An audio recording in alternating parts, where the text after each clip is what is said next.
Last लेक्चरला काय बघितलं बेटा आपण? लास्ट लेक्चरला आपण पॉइंट बघितला होता केमिओ ऑस्मोटिक हायपोथेसिस. ओके, आणि केमिओ ऑस्मोटिक हायपोथेसिस हा पॉइंट बघितल्यानंतर आपल्याला कळालं होतं की लाईट डिपेंडंट रिएक्शन जी आहे, कोणती रिएक्शन बेटा आपली? Light dependent reaction. ती लाईट डिपेंडंट रिएक्शन मध्ये कोणते कोणते मेन प्रोडक्ट तयार होतात ते बघितले आपण. ओके, तर कोणते कोणते मेन प्रोडक्ट बनले होते? 3 मेन प्रोडक्ट बनले होते. कोणता? पहिला होता ATP, second number is NADPH and third one is oxygen molecule. बरोबर, असे 3 जे आहे हे काय बनले होते आपले? तर मेन मटेरियल म्हणजे मेन प्रोडक्ट होते कशाचे? आपल्या लाईट डिपेंडंट रिएक्शनचे. आता आजच्या लेक्चर मध्ये आपल्याला ह्या फोटोसिंथेसिस चॅप्टरचा नवीन भाग बघायचा आहे की ज्याच्यामध्ये आपण आज डिस्ट्रीब्यूट करणार की what is mean by C3 plant and what is mean by C4 plant. ठीक आहे, काय बघणार आहे आपण आज? C3 प्लांट म्हणजे काय असते आणि C4 प्लांट म्हणजे काय असते. ठीक आहे, लक्षात ठेवा. तर C3 प्लांट आणि C4 प्लांट समजून घेण्याच्या अगोदर आपण थोडक्यात कशाबद्दल बोलू बघा. लक्षात ठेवा की ऍक्च्युली हे जे 2 प्रकार आहेत प्लांटचे, C3 प्लांट आणि C4 प्लांट, हे कोणत्या स्ट्रक्चर वरून पडतात, कसे पडतात. ठीक आहे, तर C3 प्लांट आणि C4 प्लांट आज directly depends on the dark reaction. कशावर डिपेंड असतात बेटा? डार्क रिएक्शन वरती काय असतात? डिपेंड असतात. लक्षात ठेवा, हे लेक्चर खूप इम्पॉर्टंट असते बरं का, त्यांना ठेवा. कारण C3 प्लांट आणि C4 प्लांट कळले म्हणजे खूप सारा प्लांट बद्दलचा कन्सेप्ट आपला काय होतो? क्लिअर होतो. सुरुवातीला आपल्याला वाटतं C3 प्लांट म्हणजे काय आणि C4 प्लांट म्हणजे काय, कन्फ्युजन क्रिएट होते. पण असं कन्फ्युजन क्रिएट करण्यासारखं काही नाही. ठीक आहे, लक्षात ठेवा. मग आता सगळ्यात महत्त्वाचं काय असतं? आपण बघितलं फोटोसिंथेसिस. काय बघतोय बेटा आपण सध्या? आता फोटोसिंथेसिस बघतोय. आणि फोटोसिंथेसिस बघत असताना आपण सगळ्यांना माहिती आहे फोटोसिंथेसिस म्हणजे काय? Plant make their own food material, बरोबर, by using their sunlight. Okay, आणि त्याला म्हणतो आपण काय बेटा? फोटोसिंथेसिस. फोटोसिंथेसिस प्रोसेसची 2 फेज मध्ये कंप्लीट होते. कोणत्या कोणत्या 2 फेज आहे बेटा? एक कोणती आहे?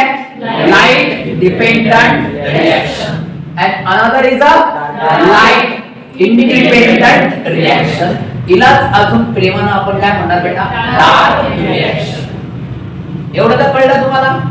बरोबर आहे. आता 2 रिएक्शन बघणार आहे आपण. आता पहिली रिएक्शन तर आपण ऑलरेडी बघितली. कोणती बेटा? Light dependent reaction. हे पहिलेच आपण स्टार्टिंगला बघितलेली. ओके, आणि आज आपण काय बघणार आहे बेटा? Light independent reaction. आता लाईट रिएक्शन आणि डार्क रिएक्शन मध्ये काय फरक आहे? लाईट रिएक्शन कोणाच्या प्रेझेन्स मध्ये होते बेटा? लाईटच्या, सनलाइटच्या प्रेझेन्स मध्ये. आणि डार्क रिएक्शन साठी सनलाइटची आवश्यकता नाही. हेच आवर एनसीईआरटी स्टेटमेंट, आपली एनसीईआरटी काय सांगते बघा, लक्षात ठेवा की जी डार्क रिएक्शन आहे ती डार्क रिएक्शनला लाईटची गरज नाही. म्हणजे याचा अर्थ ती डार्क रिएक्शन आहे. कळलं तुम्हाला? जी लाईट इंडिपेंडंट रिएक्शन आहे त्याला लाईटची गरज नाही, म्हणून त्याला काय म्हणतात? डार्क रिएक्शन असं म्हणतात. आणि लाईट रिएक्शन कंप्लीट होण्यासाठी लाईटची आवश्यकता म्हणून त्याला काय म्हणतो आपण? Light dependent reaction. म्हणजे फोटोसिंथेसिस हे 2 स्टेप मध्ये त्या ठिकाणी काय होतं? कंप्लीट होतं. एक लाईट डिपेंडंट रिएक्शन आणि एक लाईट इंडिपेंडंट रिएक्शन. तर लाईट डिपेंडंट रिएक्शन मध्ये आपण काय काय बघितलं होतं? लाईट डिपेंडंट रिएक्शन मध्ये आपण बघितलं सायक्लिक फोटोफॉस्फोरायलेशन. काय बघितलं बेटा? सायक्लिक फोटोफॉस्फोरायलेशन. सायक्लिक बघितलं, फोटोफॉस्फोरायलेशन. आणि दुसरं कोणतं बघितलं बेटा?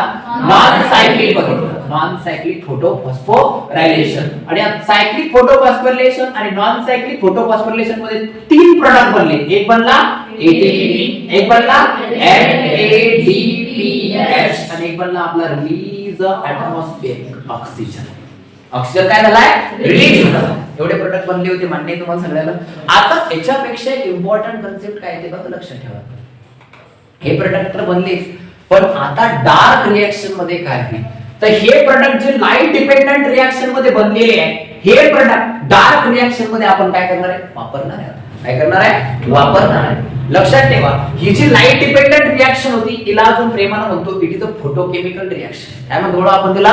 फोटोकेमिकल रिएक्शन म्हटलं तर आपण. लाईट डिपेंडंट रिएक्शन ही कोणती आहे? फोटोकेमिकल आहे. का? कारण त्याच्यामध्ये लाईट एनर्जी कन्वर्ट होते कशामध्ये? केमिकल एनर्जी मध्ये. आहे का? म्हणजे ही एनर्जीचे फॉर्म आहे. ATP, NADPH हे काय बेटा? एनर्जीचे फॉर्म आहे. बरोबर आहे. आणि हे एनर्जीचे फॉर्म बनले असते तर ते कोणापासून बनलेले बेटा? लाईट पासून बनले. म्हणून फोटोकेमिकल रिएक्शन म्हणले. काय म्हणलंय? Photochemical reaction. ओके, आता ही जी काही सेकंड स्टेप आहे, सेकंड स्टेपला काय म्हणतो आपण? Dark reaction. ही कोणती रिॲक्शन आहे बेटा? ही आहे फिजिओकेमिकल रिॲक्शन आहे, ही केमिकल रिॲक्शन. म्हणून आपण याला काय म्हणणार? बायोकेमिकल फेज म्हणणार. काय म्हणणार बेटा? Biochemical phase. का बायोकेमिकल फेज म्हणणार आहे? कारण याच्यामध्ये मेन ग्लुकोज बनणार आहे. काय बनणार आता? ग्लुकोज.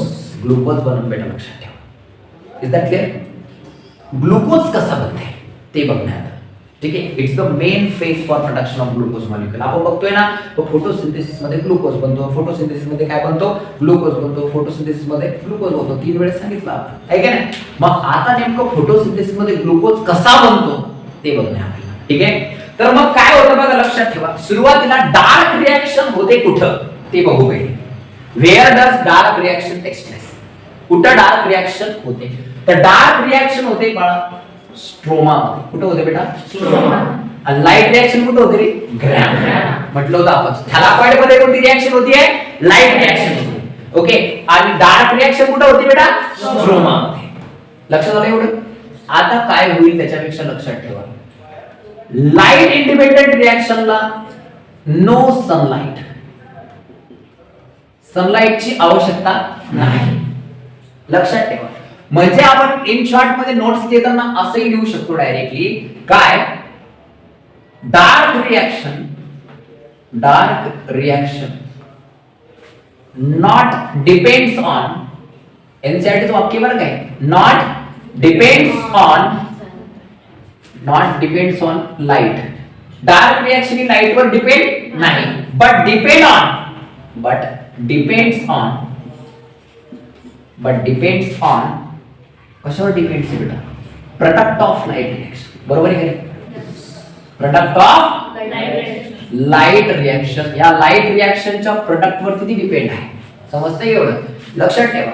म्हणजे महत्त्वाचा विषय काय? Dark reaction not depend on light, light वरती डिपेंड नाही, पण लाईट रिॲक्शन वर जे प्रोडक्ट बनले त्या प्रोडक्ट वरती मात्र काय आहे बेटा? डिपेंड आहे. एवढं तर कळालं तुम्हाला सगळ्याला.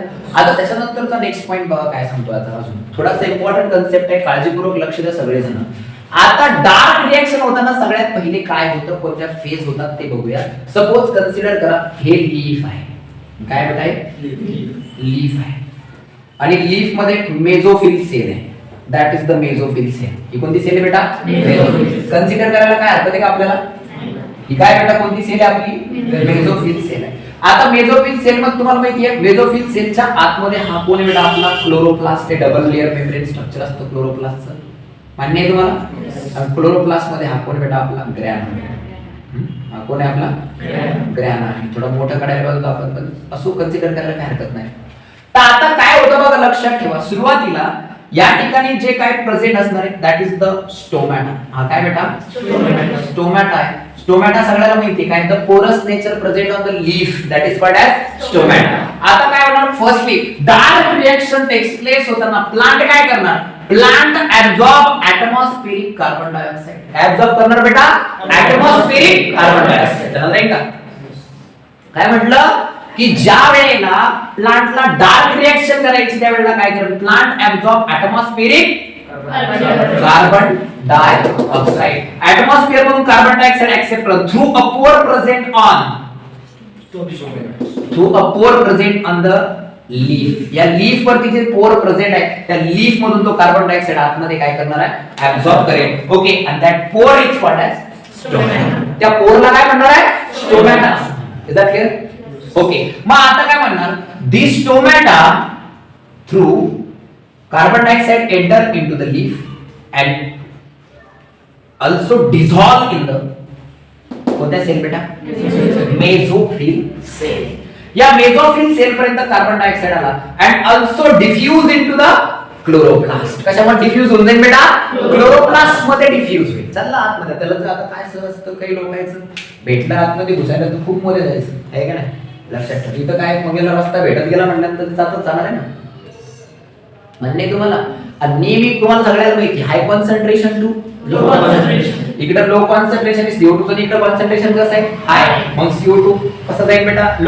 हाय कॉन्सन्ट्रेशन कडनं लो कॉन्सन्ट्रेशन कडे जाईल. डिफ्यूज होत जाईल. काय होत जाईल? डिफ्यूज. मग कार्बन डायऑक्साइड डिफ्यूज झाला क्लोरोप्लास्ट मधल्या स्ट्रोमा मध्ये आला. कुठं आला बेटा? स्ट्रोमा मध्ये. आता इथपर्यंत येईपर्यंत आता पाहुणा आपल्या घरात आलेला आहे. इथपर्यंत येईपर्यंत मग त्याला कोणतरी वेलकम करायला पाहिजे का नाही? त्यावेळेला मग या कार्बन डायऑक्साईडचं वेलकम करण्यासाठी एक माणूस असतो, प्रोटीन असते, त्यात ध्यानात ठेवा. कोण असते बेटा? प्रोटीन आहे. ते प्रोटीन म्हणतं कार्बन डायऑक्साईडला या या या या आमच्या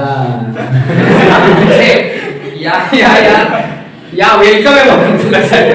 म्हणजे first carbon dioxide accepting protein आहे.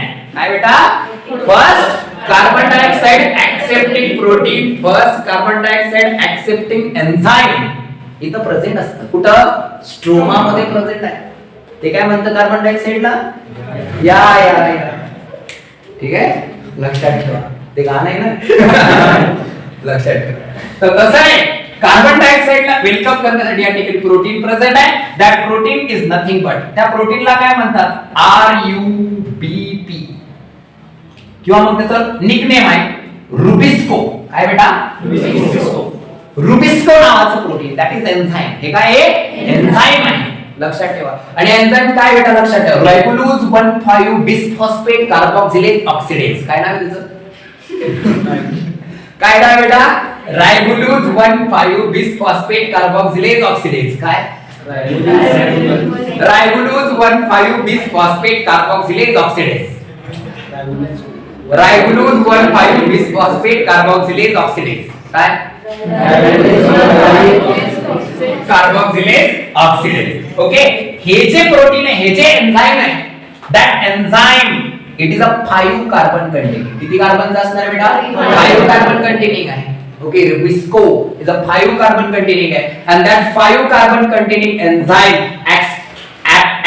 accept the atmospheric CO2. कारण accept करणार आहे बेटा, ते atmospheric CO2 ला काय करणार आहे? accept करणार आहे. लक्षात आलं तुम्हाला? आणि ज्या वेळेला हा रुबिस्को एन्झाइम, कोणता एन्झाइम बेटा? रुबिस्को एन्झाइम कशाला अटॅच होतो बेटा? एक कार्बनला अटॅच होतो. आता ऑलरेडी मला सांगा, सपोज आपण कन्सिडर करूया RUBP असं कन्सिडर केलं. कोण आहे बेटा? RUBP आहे. RUBP किती कार्बनचा आहे बेटा? 5 कार्बन कंटेनिंग आहे. ऍटमॉस्फिअर मधून कोण आलाय बेटा? आता कार्बन डायऑक्साइड आलाय. कोण आलाय? कार्बन डायऑक्साइड आला. आणि हा कार्बन डायऑक्साइड आल्यानंतर in the presence of enzyme काय बेटा? कार्बोक्सिलेज. काय बेटा? कार्बोक्सिलेज एन्झाइमच्या प्रेझेन्स मध्ये, म्हणजे RUBP कार्बोक्सिलेज. समजलं तुम्हाला? या RUBP कार्बोक्सिलेज ज्यावेळेला या कार्बन डायऑक्साइड सोबत रिलीज होईल त्यावेळेला 3 कार्बन कंटेनिंग प्रोडक्ट तयार होतो. किती कार्बनचा? 3 कार्बनचा प्रोडक्ट तयार होतो. फर्स्ट कोणत्या रिएक्शन मध्ये? डार्क रिएक्शन मध्ये. 3 कार्बनचा पहिला प्रोडक्ट तयार होतो, त्याचं नाव आहे 3PGA, 3 फॉस्फोग्लिसरिक ऍसिड. काय? 3 फॉस्फोग्लिसरिक ऍसिड. त्याला आपण म्हणत असतो 3 फॉस्फोग्लिसरेट. काय म्हणायचं त्याला? 3 फॉस्फोग्लिसरेट म्हटलं तरी सुद्धा चालते. किती कार्बनचा असतो हा? 3 कार्बनचा फर्स्ट स्टेबल प्रोडक्ट जो आहे फोटोसिंथेसिस मध्ये आत्ताशी एक प्रोडक्ट बनला. पाहिलं तुम्ही? म्हणजे फोटोसिंथेसिस होत असताना, लाईट जेव्हा फोटोसिंथेसिस होत असताना डार्क रिएक्शन मध्ये पहिला प्रोडक्ट जर किती कार्बनचा बनला? 3 कार्बनचा बनला असेल तर त्या प्लांटला, ज्या प्लांट मध्ये पहिला प्रोडक्ट 3 कार्बनचा बनतो फोटोसिंथेसिस मध्ये, त्या प्लांटला कोणते प्लांट म्हणतात? C3 plant. कळालं का concept? Is that clear? Yes. कोणते प्लांट? C3 plant. कोणत्या प्लांटला म्हणतात? The plant in which photosynthetic first stable product is how many carbon containing? 3 carbon containing. 3 carbon containing जर असेल तर त्याला आपण C3 प्लांट म्हणतो. काय म्हणतो? C3 प्लांट म्हणतो. आणि जर त्या ठिकाणी फर्स्ट स्टेबल प्रोडक्ट हा जर 4 कार्बन कंटेनिंग असेल तर बेटा त्याला काय म्हणणार? C4 plant. अंडरस्टँड? त्याला C4 प्लांट म्हणणार. 4 कार्बन, जसा आता 3 कार्बन कंटेनिंग प्रोडक्ट कोणता आहे? आपला फॉस्फोग्लिसरिक ऍसिड आहे. तसा 4 कार्बन कंटेनिंग प्रोडक्ट कोणता आहे? ऑक्झालो ऍसिटिक ऍसिड. म्हणजे इन सम प्लांट, काही प्लांट मध्ये काय असते बेटा? काही प्लांट मध्ये फोटोसिंथेटिक फर्स्ट स्टेबल प्रोडक्ट जो आहे तो कोणत्या कार्बनचा असतो? 3 कार्बनचा असतो. काही प्लांट मध्ये फोटोसिंथेटिक फर्स्ट स्टेबल प्रोडक्ट जो आहे तो किती कार्बनचा असतो? 4 प्लांटचा असतो. मग अशा प्रकारचे प्लांट की ज्या प्लांट मध्ये फोटोसिंथेटिक जो फर्स्ट स्टेबल प्रोडक्ट आहे तो 3 कार्बनचा असेल त्या प्लांटला C3 प्लांट म्हणतात. काय म्हणतात?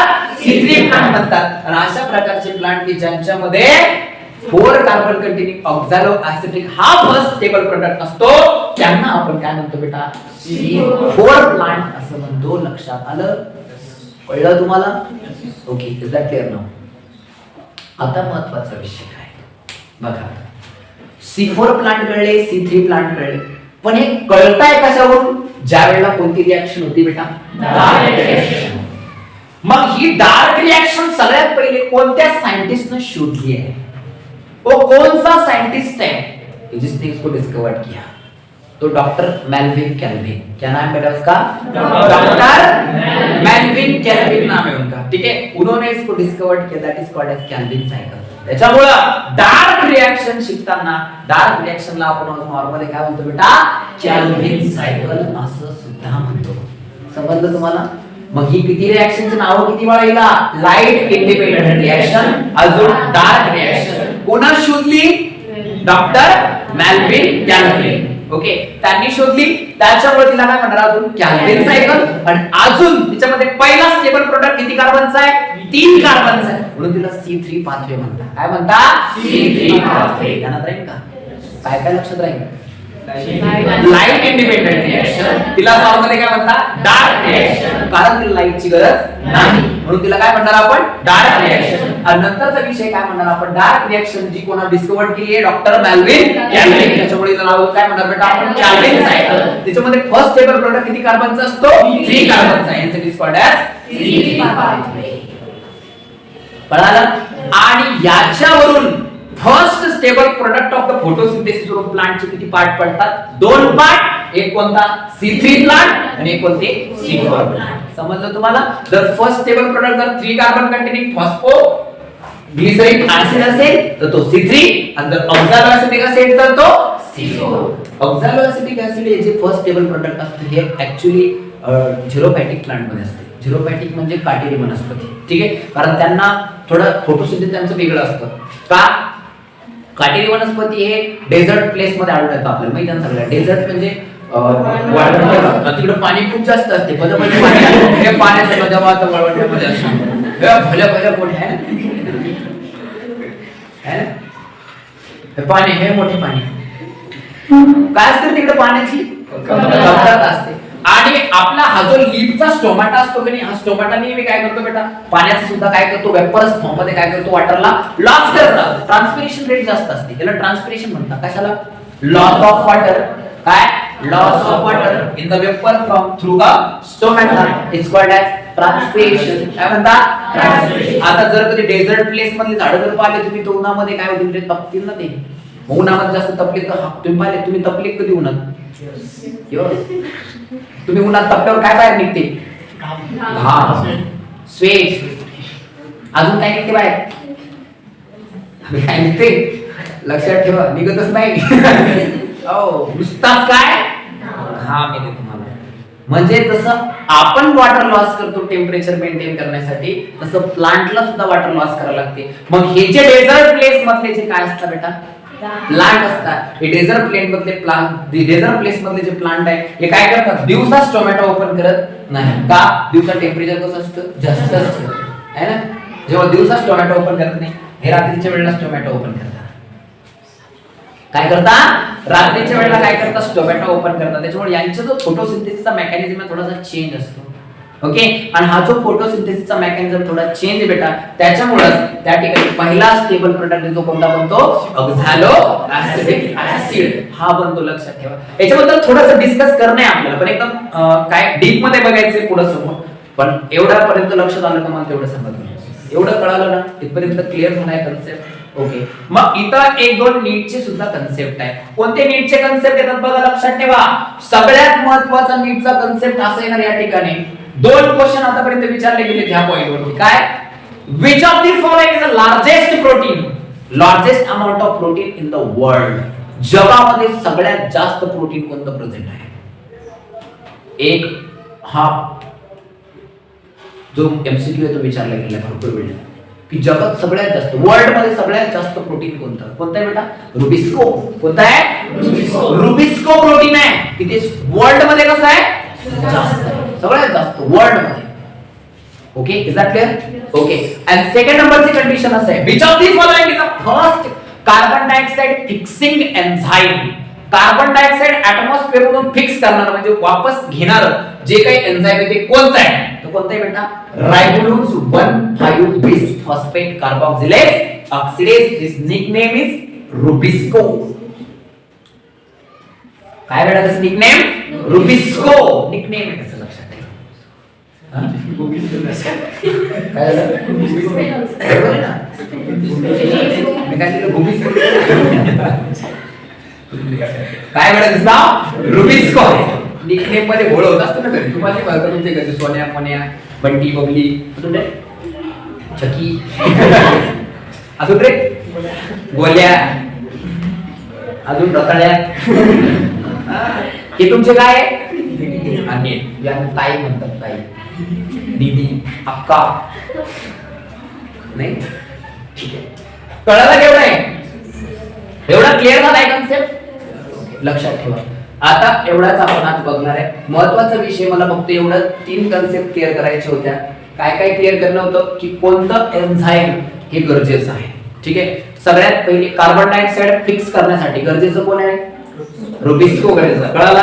डार्क रिएक्शन मध्ये मेजर रोल कोणाचा आहे? मग रुबिस्कोचा. कळालं एवढं? डार्क रिएक्शन मध्ये कार्बन डायऑक्साइड काय केला जातो? ऍब्सॉर्ब केला जातो. कळालं एवढं? त्याच्यानंतर पुन्हा काय म्हटलं आपण? डार्क रिएक्शन मध्ये काय वापरले जाते? ATP and NADPH वापरल्या जाते. कळालं एवढं? त्याच्यानंतर अजून महत्त्वाचा विषय काय? अजून काय आपल्याला कळालं बघा, लक्षात ठेवा की ऑल टोटल ज्या कन्सेप्ट आहे डार्क रिएक्शन जोपर्यंत होत नाही तोपर्यंत फोटोसिंथेसिस कंप्लीट होत नाही. ठीक आहे.